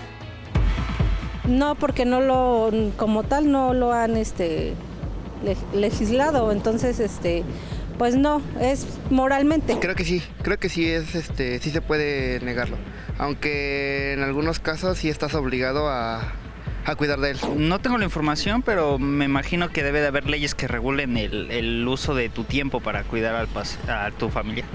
Legalmente desconozco, ¿no? Ahora sí que ya vendría la moral y todo eso, pero o sea, a ciencia cierta, si quieres decir no, ¿sabes qué? Yo digo, zafo. Ya no, te liberas de él. Según yo sé que no te puedes negar a cuidarlo. No, la verdad no sé, pero creo que no. No sabría, pero supongo que sí. No, me parece que no, bueno, yo que sepa no. Pues hasta donde yo conozco, si hay una cierta responsabilidad legal y esa se le atribuye a los hijos o incluso a parientes cercanos.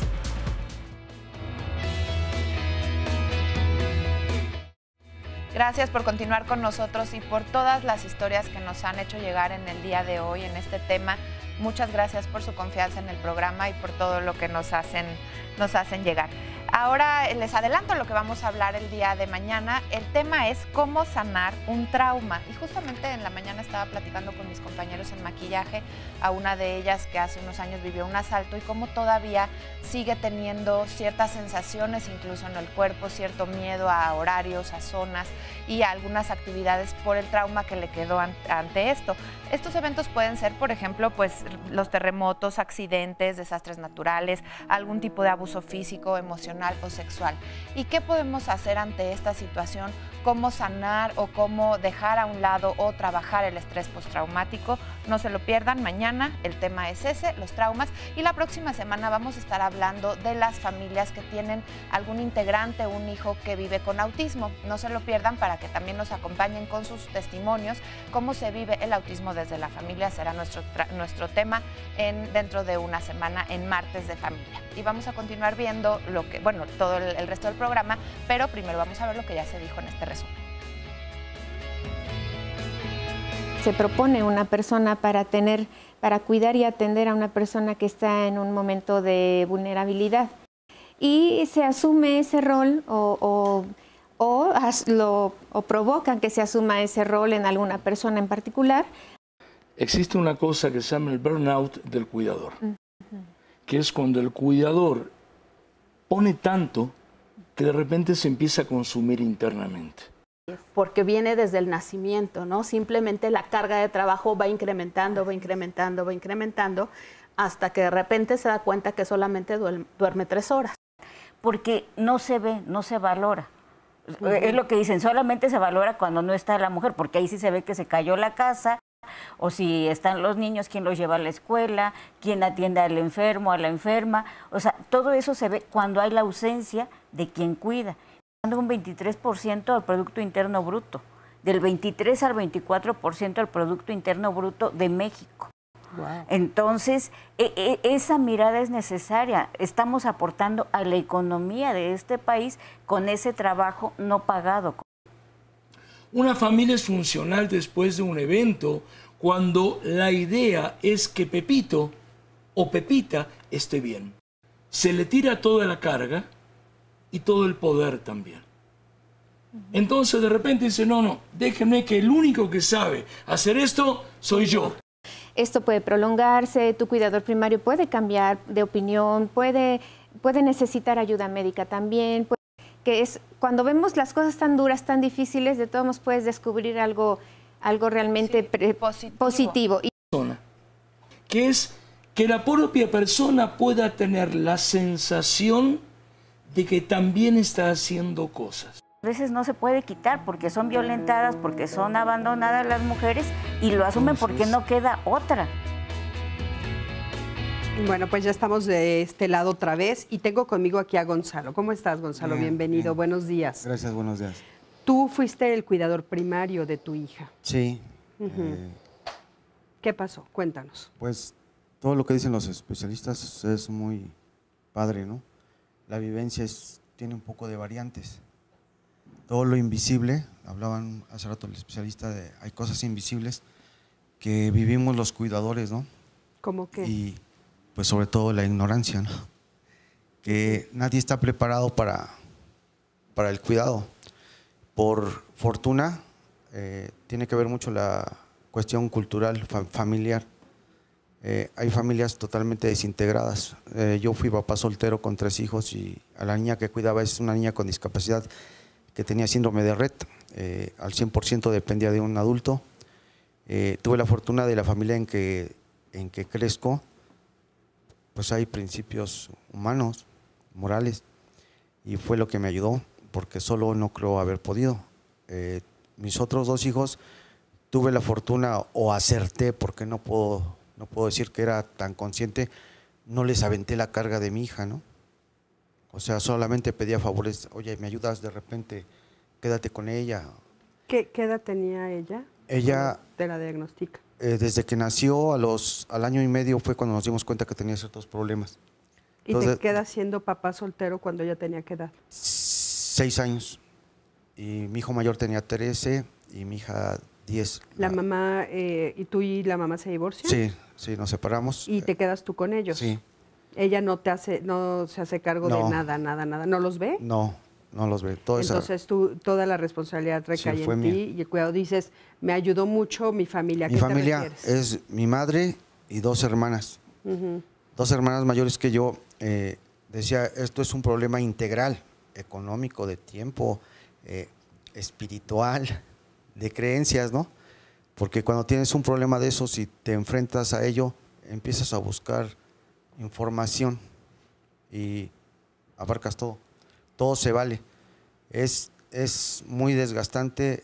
Me quería referir a lo invisible, ¿no? A eso que la demás gente no ve, ¿no? Yo tenía tantas preocupaciones, tantas cargas que tenía que usar como herramienta algo que se llama hipocresía. Después, sé hipócrita, ¿no? Aunque llegues con tu carga a tu casa después de trabajar, después de haber estado, después de haberte preocupado, a los otros hijos, ¿qué onda? ¿Cómo les fue? ¿Cómo están? ¿No?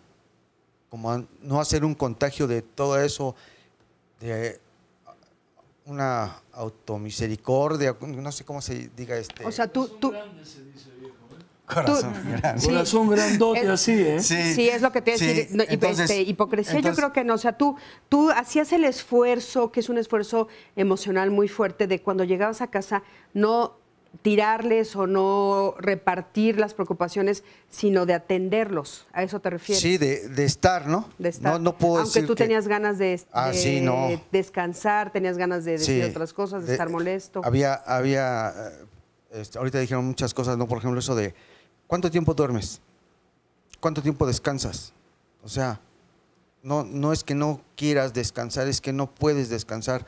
¿Cómo acallas a tu mente? ¿Cómo acallas a tu preocupación? ¿Cómo acallas a tus miedos? Dices, De veras que ahora sí que soy resistente porque todavía sigo aquí. Oye, y dices que tenías el apoyo de tu mamá y tus hermanas. Sí. O sea, ellas también se hacían cargo, ellas también fueron cuidadoras primarias. Económicamente, mis hermanas me ayudaron muchísimo. Siempre me han ayudado. ¿Y tu mamá? Tienen unas formas diferentes, mis hermanas, es donde puedo entender a las personas que todas somos diferentes, tienen sus caracteres diferentes, pero cada quien, de acuerdo a su forma, son muy sensibles y apoyan, ¿no? No solamente económicamente, o sea, sus sensibilidades desde el amor, ¿no? Hablaban hace rato, ¿desde dónde haces las cosas? Las hice desde el amor, pero eso no quería decir que no iba a llorar, que no me iba a doler, que no iba a tener miedo, ¿no? O sea, necesitamos toda la información por los que vienen atrás. Ahora, esto que me pasó sirve para eso, ¿no? Afortunadamente me ha servido para darle un sentido a lo que ya viví, pero hoy puedo darle a alguien, ¿no? Y tengo la fortuna de que mucha gente se acerca conmigo. No tengo alas ni soy un santo, pero recurren conmigo. Por algo es, ¿no? Oye, Entonces, ¿ella sigue contigo no, o falleció? Mi hija murió hace 2 años y medio. Ok. Y ese es otro tema igual, que dices, bueno, lo hice, pero ahora, ¿qué hago? Porque me quedé en la nada. ¿Y tus hijos? Bien.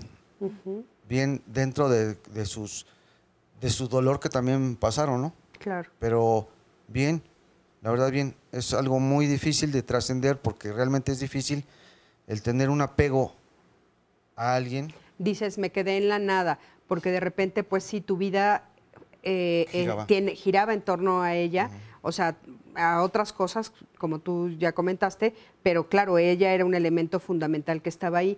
Y entonces ahora, ¿cómo están enfrentando esa soledad o ese vacío, por decirlo más bien, la ausencia? ¿Cómo están enfrentando la ausencia todos ustedes? Principalmente yo, ¿no? La verdad, porque mis hijos tenían una vida, entre comillas, normal, eran solamente partícipes en lo poco o en lo mucho que ellos, o sea, nunca les cargué la responsabilidad, pero en la cuestión personal, pues te quedas en un vacío porque todo giraba alrededor de la niña y cuando se va, pues dices, wow, ahora, ¿para qué sirvo, no? O sea, porque te quedas así, te quedas sin ninguna expectativa. ¿Y hoy encuentras otra razón para vivir? Lo busco a través de sueños, ¿no? O sea, quiero soñar, quiero crear, quiero vivir, quiero aportar algo de lo que me enseñó la vida. O sea, porque eso es lo importante, ¿no? Si me hago rico no me lo voy a llevar conmigo, o sea, quiero compartirlo con todos, ¿no? A ver, Edith, ¿le podríamos decir algo? Yo creo que aquí lo más valioso que se puede destacar, en primer lugar, es que él está siendo muy honesto y diciendo que, aunque hizo las cosas con profundo amor, también tuvo su parte humana en donde hubo momentos de crisis, y eso es muy importante que lo escuchen los demás, porque si no parece que es un sueño así todo rosa, muy bonito de amor y no es tan fácil. En segundo lugar, que sí queda un vacío después de habernos dedicado tanto al cuidado de algo o de alguien, y que tenemos que reconstruir nuestro sentido y nuestro proyecto de vida. No es sencillo, pero la tercera cosa que destaco muy importante es que él dice, yo aprendí algo, yo no me lo quiero quedar, yo se lo quiero dar a otros que quieran acercarse a escuchar, porque si nosotros no hacemos como esa especie de telarañita, ¿no? En donde podamos sostenernos porque un amigo, un vecino, un conocido nos está explicando cuál fue su experiencia de vida, no para que la emule tal cual, pero a lo mejor digo, ay, este dato realmente a mí me sirve, ¿no? A lo mejor no tenemos oportunidad de ir a terapia, no tenemos oportunidad de otras cosas, pero sirve bastante que los que han tenido que padecer algún evento de esa naturaleza compartan, y compartan desde el amor, ¿no? No desde esa tristeza horrible, a mí me pasó, sino desde el amor. Sí, Palti. ¿Cómo te llamas? Gonzalo. Gonzalo, hola, yo soy Palti. Pregunta, primero, felicitarte por ese corazón grandote. Gracias. Y de ninguna manera es hipocresía, sino es el hecho de decir, bueno, ¿y ahora para qué? ¿Y cómo lo hago? Y en su momento, a ver, ¿acaso mis hijos tienen la culpa de esto? De ninguna manera. ¿Acaso yo tengo la culpa de esto? De ninguna manera. ¿Acaso la niña tiene? De ninguna manera. De ninguna manera es cuestión de trabajar con culpas. Sino que qué bueno que le pudiste dar vuelta. Y te hago una pregunta, Gonzalo. ¿Lo escribiste? ¿Escribiste tu relato? No. Muy bien. Yo te sugiero, y si quieres te ayudo, Gracias. ¿ok? A que puedas primero escribirlo. Ver cuáles fueron las partes. Ver qué fue lo que más te gustó. de ninguna manera desde el odio, sino desde la superación de esa crisis. ¿Ok? Y después de eso, el mecanismo de defensa más elaborado es la sublimación. Es cuando alguien, a partir de algo que le pasó, puede dar el salto y ayudarse a uno y ayudarse a otros. Bueno, pues al final del programa que se acerque a ti, mi Pati. Muchísimas gracias. Gracias. De este lado tenemos a Silvia. ¿Cómo estás, Silvia?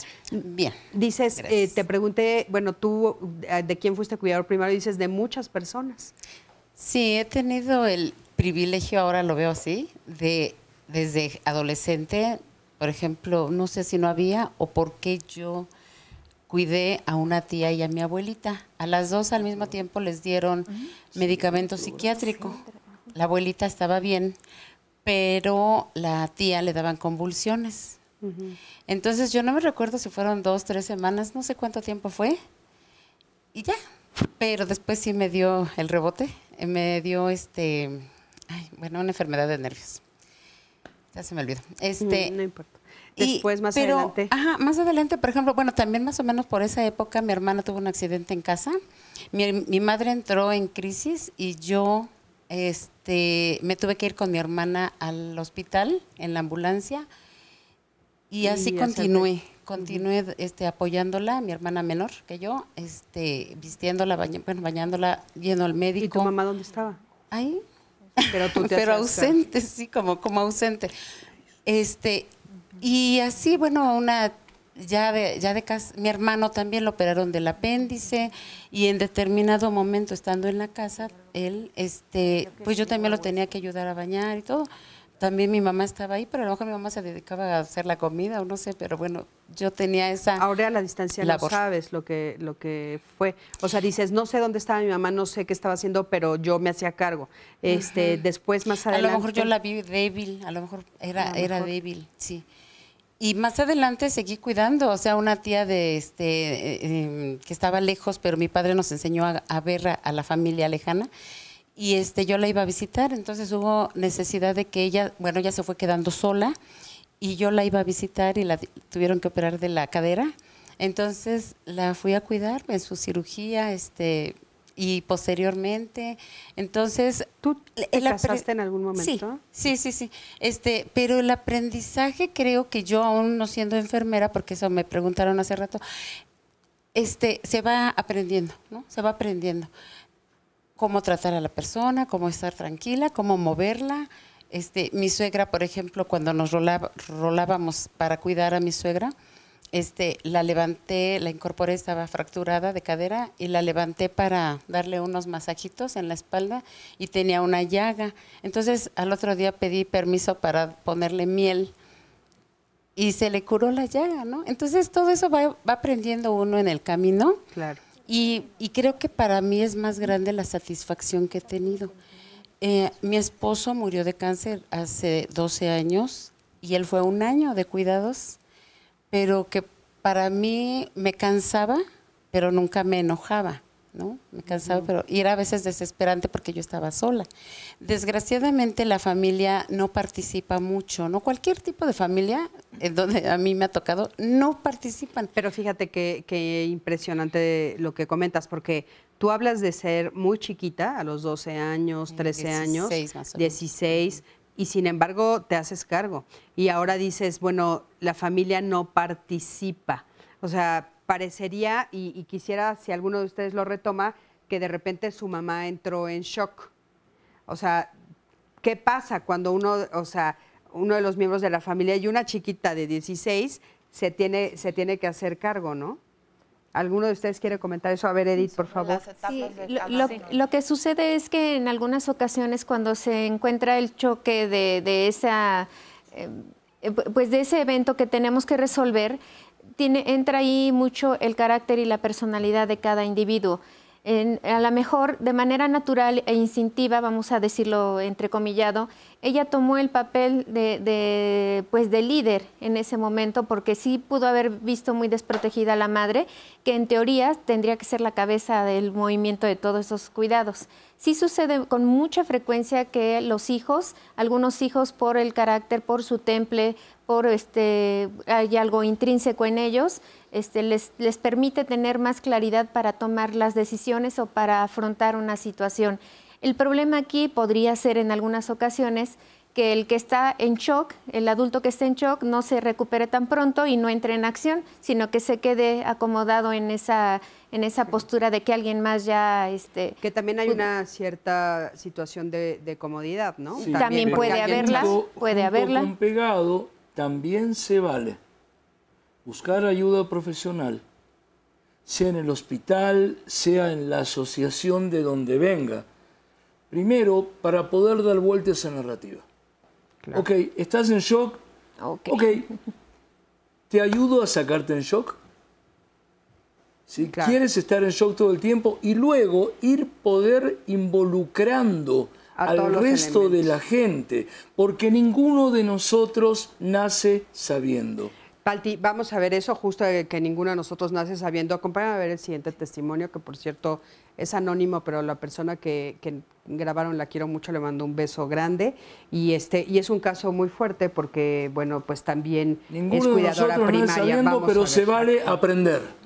Adelante, por favor. Me casé a los 18 años y me embaracé a los 3 meses. Me embaracé muy rápido, planeado. El problema fue cuando me embarazo casi enseguida de mi segundo bebé. Yo no sabía que el primero ya traía un problema mental, con retraso mental. Y obviamente cuando estoy embarazada del segundo, pues ya el otro debería de caminar, debería de hacer, y no lo hacía, ¿no? Empezamos a ver algo raro, pero pues ya venía el otro bebé. Cuando nace mi otro bebé, nace prematuro y nace con problemas que le faltaba maduración en sus membranas, y en el hospital donde me atendí no tenían los elementos suficientes para atenderlo. Entonces en el traslado para un hospital más grande y mejor atención, el niño sufre más. Al ser eso, pues sufre también más daño. Los dos niños están diagnosticados con retraso mental, entonces pues la vida se empieza a complicar un poco, ¿no? Son problemas que se agregan a los comunes, ¿no? Que no te esperas, que tienes que entrar en una dinámica que no sabes cómo manejar. Creo que a veces no te das tiempo ni de pensarlo, ¿no? ¿Cómo dejo de hacerlo? O sea, no puedes. Tienes que hacerlo diario. Te sientas como te sientas, ¿eh? Yo tuve un episodio de mucha presión y me desmayé. Y entonces el doctor me dice, es que es mucha presión la que estás manejando. Y me dice algo muy cruel, ¿no? Me dice, ¿por qué estás así? Y le explicamos la situación de los niños y todo. Y me dice, ¿y por qué no los internas en un hospital? Y te quitas de problemas. Y me quedo así de, o sea, no sería capaz. El pensar que alguien los pudiera maltratar, que les pudiera hacer algo, no me permite dejarlos. O sea, neta, no tengo de otra. Por algo supongo que estoy aquí, por algo estoy en esta situación. Entonces creo que tengo que hacerlo lo mejor que pueda, ¿no? Hacen que cambiemos en muchas formas, ¿no? ¿A qué me refiero? Por ejemplo, en situación de pareja, pues obvio sí, a veces no quieres ni que tu marido te vea, ni hablarle, ni discutir, ni nada, ¿no? Y en cuestión de los hijos, pues también a veces sí me hartan, a veces así como que digo, ay ya, o sea, desaparezcanse. Pero pues no puedo desaparecerlos, entonces la que se desaparece soy yo, ¿no? Es difícil ser cuidador y pues también es complejo, ¿no? No es una vida fácil la que llevamos aquí en casa, pero pues tratamos de sobrellevarlo lo más. Bueno, pues esto es como una conclusión de todo lo que hemos hablado y de todo lo difícil. Le mando un beso enorme y bueno, pues espero que le haya servido mucho el programa. Estamos al final ya y entonces vamos a escuchar las conclusiones. Adelante, por favor, Eli. Pues yo diría como consejo, quizás un poco en forma literaria, mírate en los ojos de quien estás cuidando, porque tú mereces exactamente el mismo cuidado y la misma oportunidad, y lucha por buscar tu calidad de vida, para que entonces tengas oportunidad de seguirle otorgando calidad de vida a quien estás cuidando. Muchísimas gracias, Palti. Algo que no tocamos es el hecho que se vale poder acudir a instituciones que tengan a la persona, sea por día, o sea, internado. Pero sí se vale, porque la calidad de vida de uno y de otro es mucho mejor. Muchísimas gracias. Diga lo que digan el vecino o la vecina. Muy bien, en términos de la justicia de género, de la distribución equitativa, la democracia empieza en casa, los cuidados también. Y el 22 de julio es el Día Internacional de la Revalorización del Trabajo Doméstico. Haremos una campaña en redes. Les pido que estemos atentas porque es empezar a mirar distinto este tema. Gracias. Sí. Bueno, también haría falta otro programa para valorar todo lo que hay atrás de los cuidados, ¿no? Porque quien elige cuidar también elige perder derechos, ¿no? Perder un trabajo remunerado y con el trabajo remunerado derecho a casa, derecho a retiro, claro. O sea, derecho a programa. Salud. Te prometemos otro programa. O sea, hay muchas cosas vinculadas alrededor y bueno. Gracias, muchísimas gracias. Perdón, ahora sí que el tiempo se nos viene. A modo de conclusión, que el cuidador se cuide es muy importante, ayudar a buscar ayuda en el entorno y en las instituciones, tener mucho cuidado y atender lo del género para no hacer esas diferencias y, bueno, verlo en los cuidadores y los derechos. Gracias a ti que siempre estás del otro lado de la pantalla, mi Sandy, muchísimas gracias. Por sus gracias historias. a todos y nos vemos la próxima semana aquí en Diálogos en Confianza. Hasta luego.